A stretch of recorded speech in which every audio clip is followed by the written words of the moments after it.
Welcome to A Path to Resonance Healing. My name is Gadu. Thank you so much for joining us.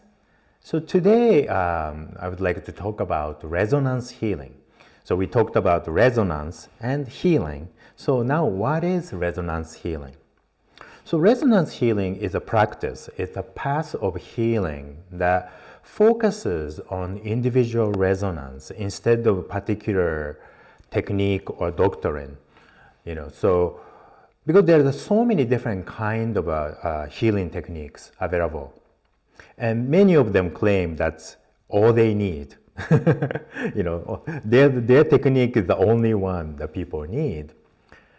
But we need a lot of different things to heal ourselves. And sometimes we feel, because of all the message, we feel like we shouldn't try too many things, or some people just try too many things at the same time, and they don't know what's actually working.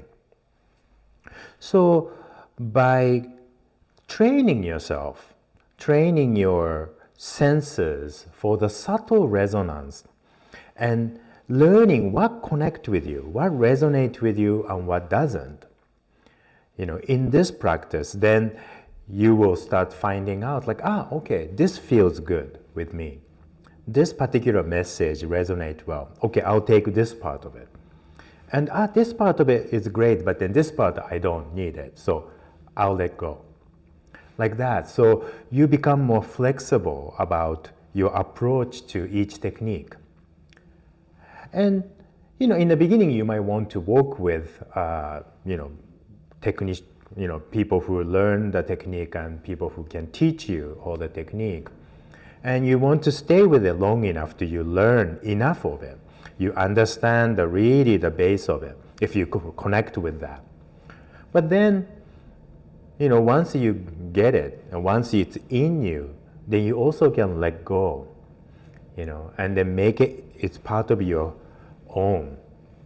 So you're creating your own healing practice, but work for you and not work for, some people, but may not work for you.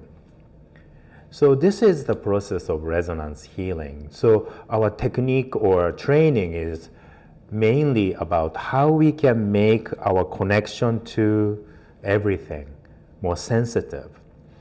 So we actually focus on our resonance with everything and learn to resonate with your nature, with the things around you and everything.